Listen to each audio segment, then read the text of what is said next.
Hi, I'm 𝐄𝐏𝐈𝐒𝐿𝐿, also known as the 𝐓𝐷𝐿, and this is the Helium in the Wild tour series supported by the Helium Foundation. Come with me and learn about how helium is being used and evolving in the wild around the world. From fun games with mappers to businesses growing up with helium, we'll explore the challenges and opportunities found in building a new global decentralized network together. Come on!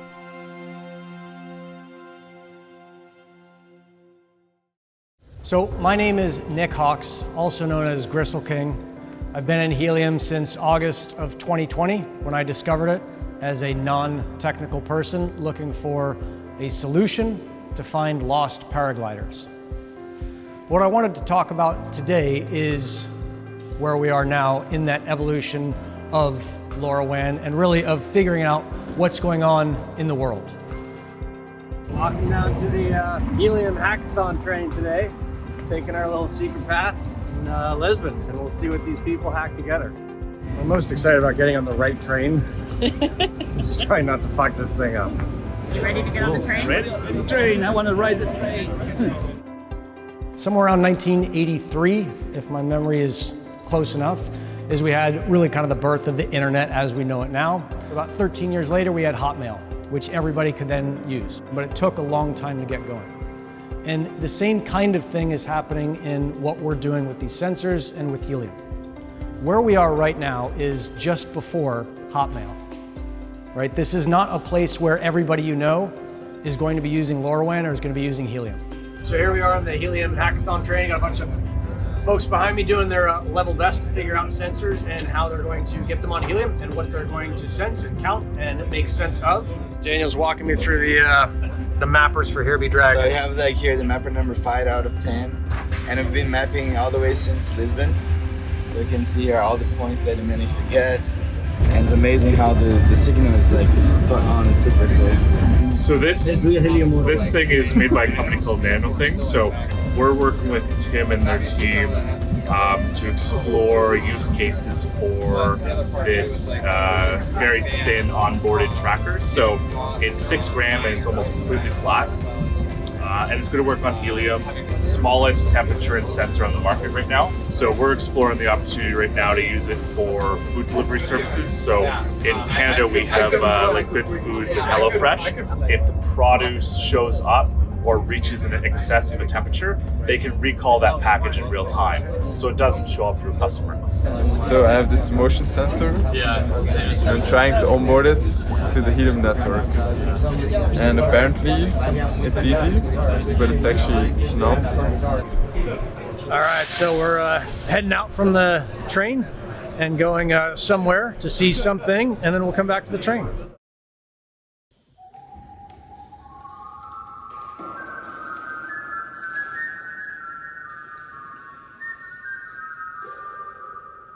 Funny.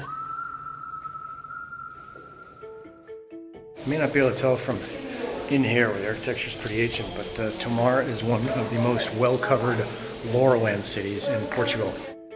The job right now is not to make IoT easy, it's to make it work. And that was the first thing that I saw from a lot of you on the train as you were sitting around the table pulling it out, and I was asking you, hey, what are you gonna do? What's your project? What's this? What's your big idea? And the answers were all, look, I just got to get this to work. And that's where we are right now. What are you guys doing? So we're looking at a people counter that is running on AI on the system. And so it does all the processing within this device. And then it just transmits a count of whatever you're supposed to be counting. So whether you're counting people or pandas or penguins, it will tell you how many of them pass by or how many of them are in the area. So we should be being counted right now by that thing, but it's picking up 1, maybe 2 people. So once again, the E in IoT is for easy. You're in the very beginning. It's still difficult. It's still ugly. It's still a pain in the ass to get going. Right? You guys are at the start of something super amazing. We're going to be riding a train both today and into the future. So the message to you as we wrap this thing up is let's get on that train. Thank you.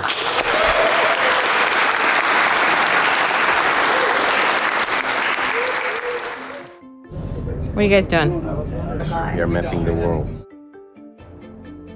The Helium in the Wild Tour is a project sponsored by the Helium Foundation to help connect communities around the world and help you understand how helium can work with you in your business, at home, or in your personal life. You're just kind of hacking around and enjoy geeking out on stuff.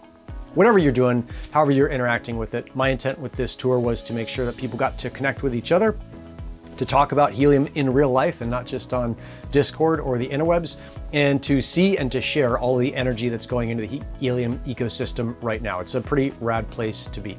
If you have ideas for the next tour, or you have a project that I can highlight that's in helium, or even in the greater blockchain and meat space arena, please reach out and let me know. You can hit it in the comments below, or you can go over to the �ґ𝑒𝐿King.com website, or you can find the �ґ𝑒𝐿King server. Any way that you find me, Twitter, whatever, reach out to me. I will help you as much as I can in whatever the project is that you're doing. With that, hope you enjoyed the video, and rock on.